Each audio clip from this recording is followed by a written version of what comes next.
Hola a todos, estamos grabando y vamos a hacer el video de prepositional phrases, que no es tanto. Vamos a dejar arriba y eso, ¿ya? So, prepositional phrases. Syntactic functions of prepositional phrases. A preposition expresses a relation between two entities. The preposition and its complement. One being represented by the prepositional complement, that is to say the non-phrase complement that we have been talking about during the full term, and the other one by another part of the sentence. So for example, then what we have is that a prepositional complement might be a noun phrase, a nominal WH clause, and a nominal ing clause. I would also add the fact that you can also have another prepositional phrase as a complement. So write it down next to this. So I'm going to draw it and I'm going to add that to this. And another PP. Most of the common English prepositions are simple, that is to say they consist of one word. Okay, so what we have here is the difference between prepositions. So if we have a preposition, just one single element of at, on, in, what we have then is a simple preposition. On the other hand, we have complex prepositions, more than one word. And on the other hand, we also have marginal prepositions. So words which behave in many ways like prepositions, although they also have affinities with other word classes. So for example, verbs and adjectives. In this case, we have granted, right? Granted would be, it has an affinity with verbs, right? If we take a look at it, what we have is a verb in its ed form, but in fact it is working as a preposition. He gave Mary all bar 3 of the sketches. Bar works in the very same manner, and the other one, this third one, is word. Right? So we're talking about this, that, and this another one. So in the end, a preposition might be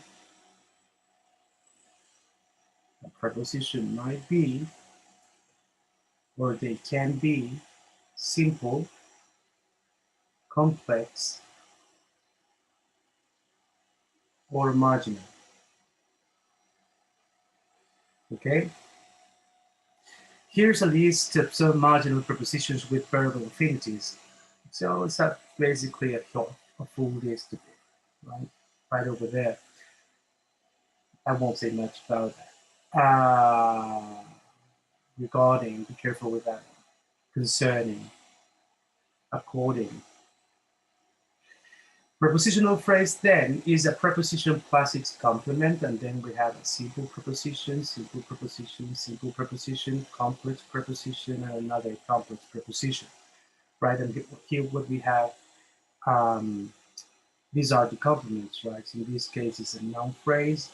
Over here is a nominal WH clause, right? Singing, this is an ing clause, another noun phrase, and another noun phrase. So we won't say much about that.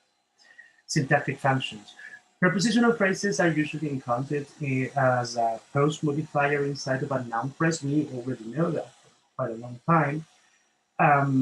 But we have some other places, right? So first of all, what we have is a post modifier in a noun phrase. The people on the bus were singing. In this case, what we have, just give me a second because we have to move this over there, right? There we go, right over there. Okay, so what we have is a post modifier inside of a noun phrase. In this case, the noun phrase, then the prepositional phrase, the preposition head, and its noun phrase complement. Okay, I made a mistake. Yeah, I made a mistake. Easy. Get all over again. So the people on the bus were singing, that's the noun phrase, and then we have the prepositional phrase post modifier, and then inside of that we have the noun phrase complement. The following thing is an adverbial, and as you can see, we have 4 different instances of adverbial, and next to them we have some other names, right? We won't deal much with those names because what they do, right? What they do is the way in which, okay, so they, adverbials is a very huge group of, okay, an adverbial is a clause constituent. First of all, it appears on the valency pattern. So far, we have discussed the idea of an adverbial as a reference to the WH words. Like, for example, they answer the questions why, when, how, right? But they're also being classified according to its role inside of that clause, right? So the adjunct, right, would be the most common one. But we also have subjuncts, disjuncts, and conjuncts, right? I won't say much about that. You just have to remember the idea that a prepositional phrase is usually performing the role of an adverbial. That's it. With that idea in mind, then what we have is this prepositional phrase, and here we have another one working as a subjunct. This is a disjunct, and this another one is a conjunct. I won't say much, not so much for the next course. Here we have a little definition for all of them. You just have to read them. Okay, adjunct, disjunct, conjunct, and subject. I won't say much. Prepositional phrase syntactic functions. They usually perform the role of a complement. Okay, now we have to create, what we have to do now is just take the difference between complement and post modifier. We already know that post modifiers are optional elements. Therefore, a prepositional phrase can be, or they can perform two different roles inside of a phrase, right? The very first of them, oh crap, the very first of them is to work as a post modifier.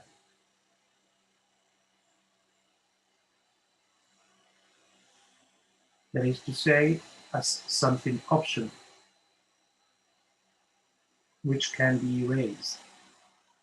But the second role is to perform the role of a complement.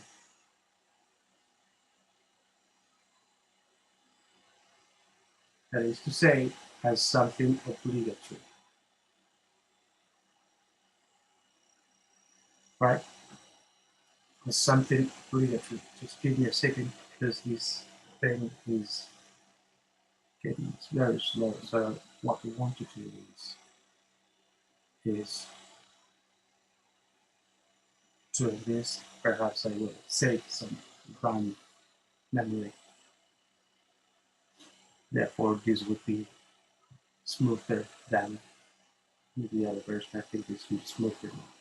So complementation of a verb. Oh, that's what Fiverr says. You remember that when you have a verb and then following that verb is a prepositional phrase. Fiverr states that that prepositional phrase is inside of the verb phrase, acting as a complement. It's really weird. Therefore, this example. Right? In this example, we were looking at his awful paintings according to Fiverr's idea. 2005, Longman Grammar of the Spoken and Written English. We were looking at his awful paintings. In Biber's term, then what we will have would be something like this. And the analysis then would be this. This would be the verb phrase verb. We already know that. This is the auxiliary verb, pre-modifier, and looking would be the verb head or main verb, whatever you want to call it.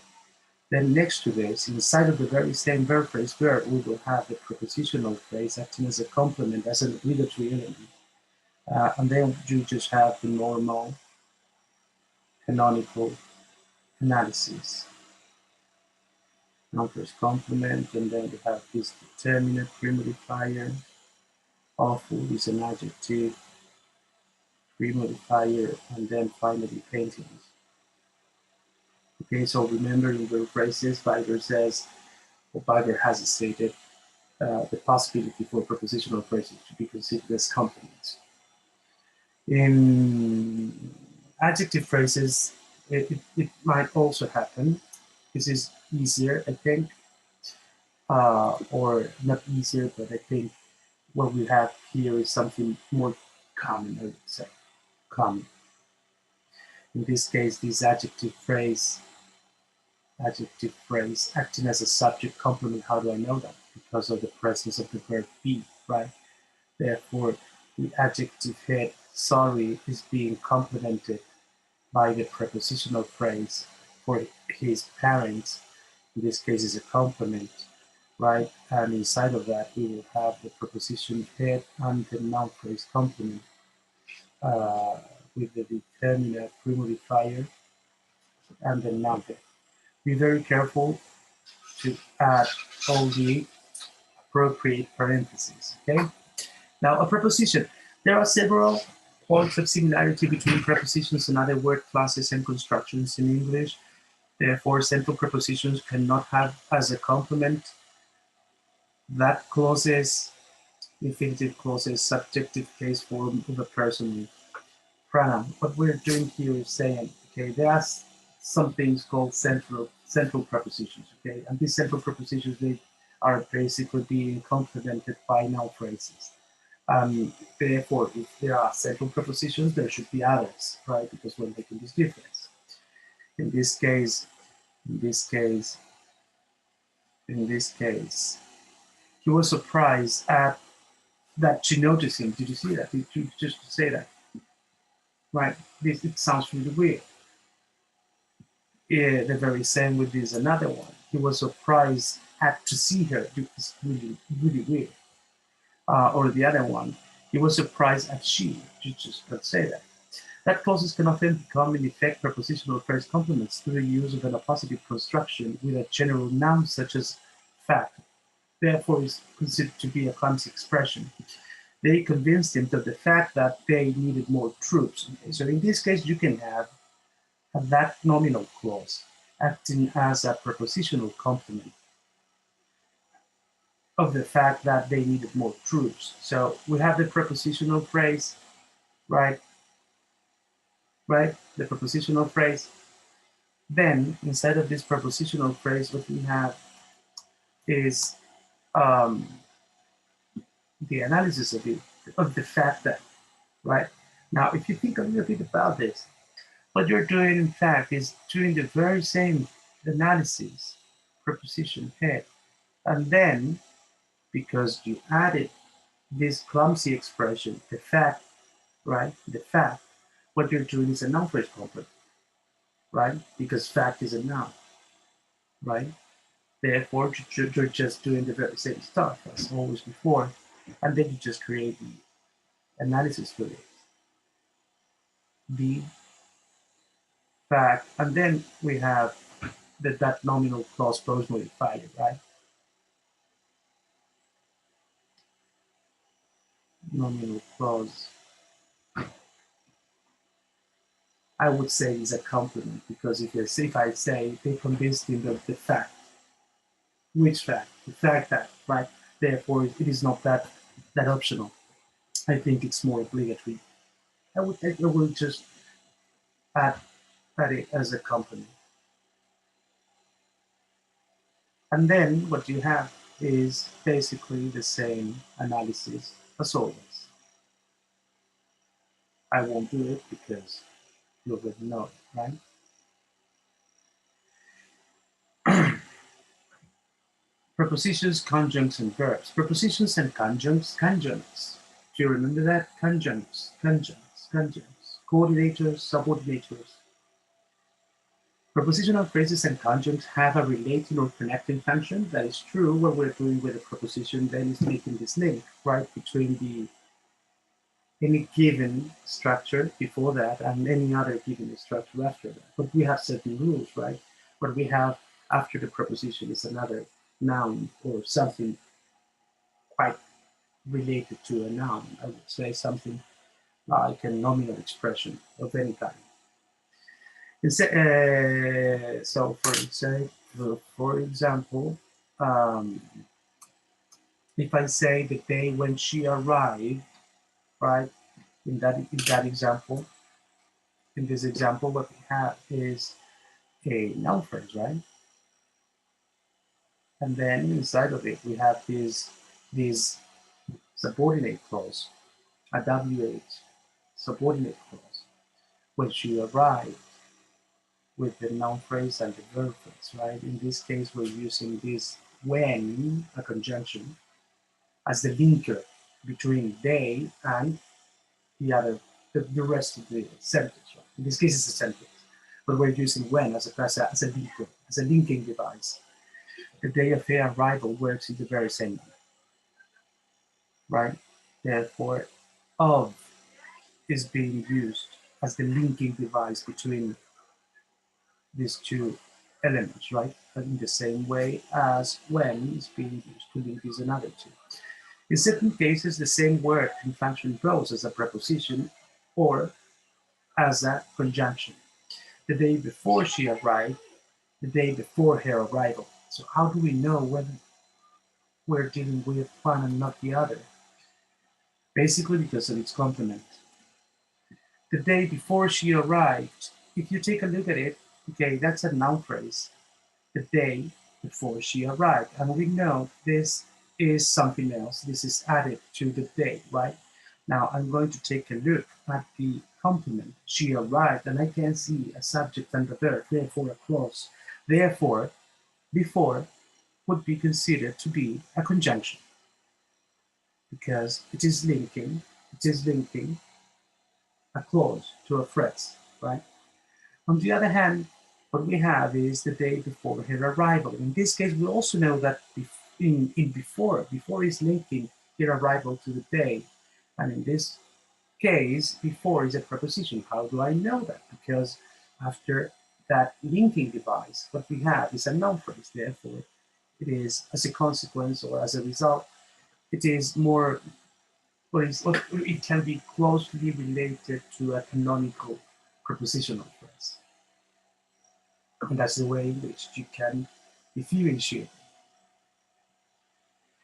One distinguishing criteria between the two classes is that prepositional phrases introduce complements which are nominal or nominalized, whereas the corresponding conjunction introduces subordinate clauses. So, for example, when I'm talking about this, when conjunction only goes with final clauses. When she spoke, it has tense, therefore final.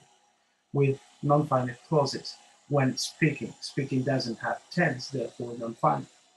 But it can't go with a noun phrase, right? A noun phrase. When her speech, it's something really weird, right?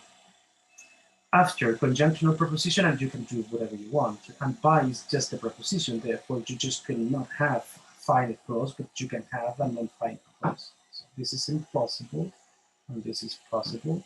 All the three of them are possible, and this is possible, and also possible, but impossible. The stranded prepositions. Long time ago, people tend to say that it is rude, inappropriate to separate a preposition from its complement. Okay, that's the grammatical version of it, but some people say that it is very rude or not very proper, right, to when you speak or when you write, to end what you're saying by uttering a preposition. They say you just can do that because it is not appropriate, but you can do it. So anyway, now when you do that, you call that effect is called stranding, right? It is a stranded preposition, therefore, because it's this preposition which is being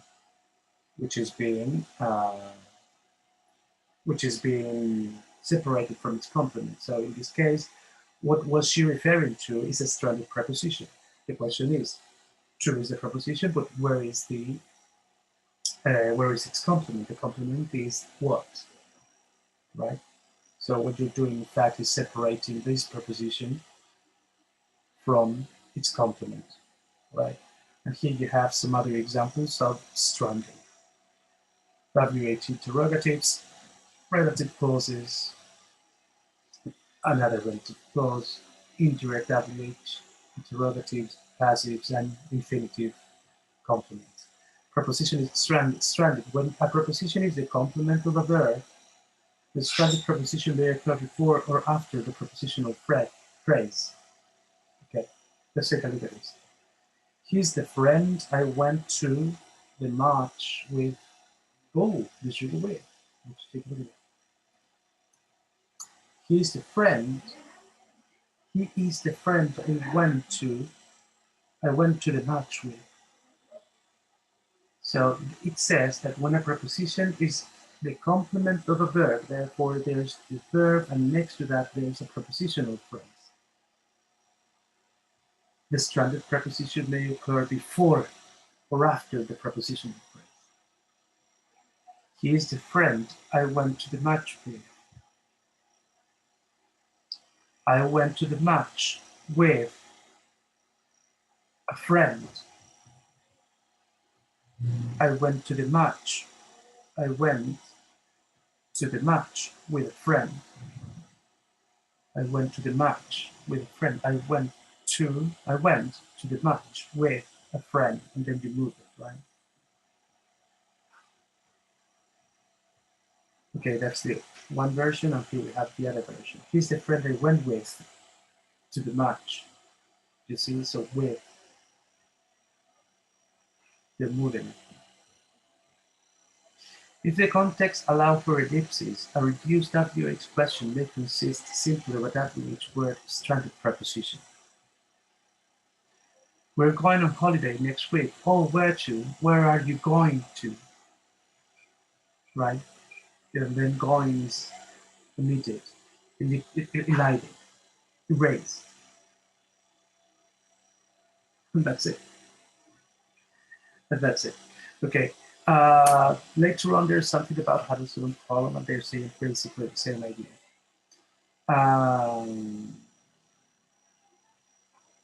And they called it deferred prepositions instead of the stranded prepositions. What I can say about this is the following. Prepositional phrases are something very, very debatable, I would say. This is my personal opinion. Prepositional phrases are quite debatable because they go against one of the main rules regarding phrases. If you remember, a phrase is a syntactic unit built up around the head, and the head is the most important element inside of the entire phrase. If you take a look at a preposition, then the semantic weight, right? The meaning, the semantic, the meaning weight. It is not on the preposition, but on its complement. Therefore, the head is not the most important element.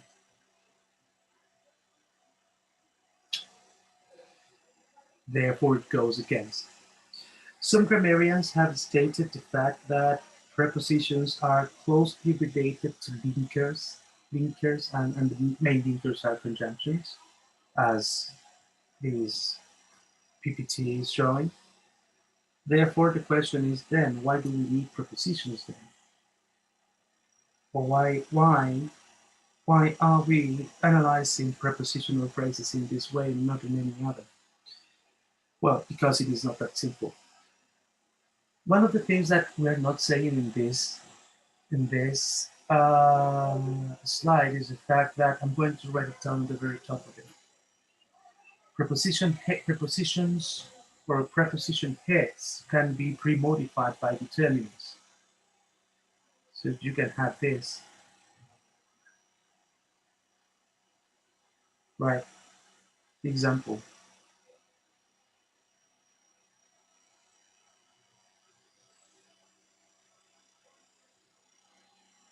One of many cars, right? If you take a look at that, this is a prepositional phrase. And this prepositional phrase is composed of a preposition and its head, right? I know that of is a preposition. I know that many cars is a noun phrase. Actually, as a complement. But what happens? What happens with one? One is a determinant, pre-modified of, and that's the key. Prepositional phrases, even though they are not following the rules of a noun of a phrase or phrases rules, they do follow some.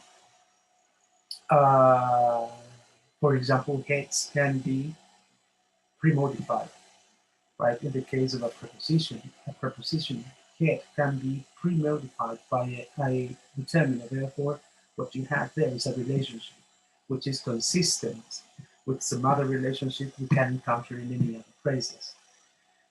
On the other hand, complements are required elements and they appear inside of prepositional phrases as well as some other phrases, like for example, noun phrases or for example, adjective phrases.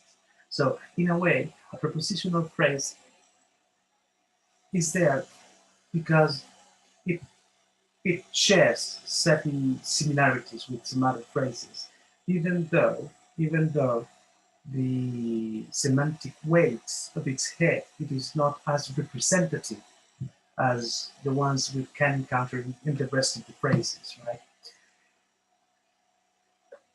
In my personal opinion, I believe that they are not. We should not be analyzing them in this manner. We should be analyzing them as just a pure linker. I'm basing my proposal, or I'm basing this idea on the fact that they are related to conjunctions, but also the fact that we have prepositions which can be um, defined or they can perform the role of a conjunction of a subordinator. Therefore,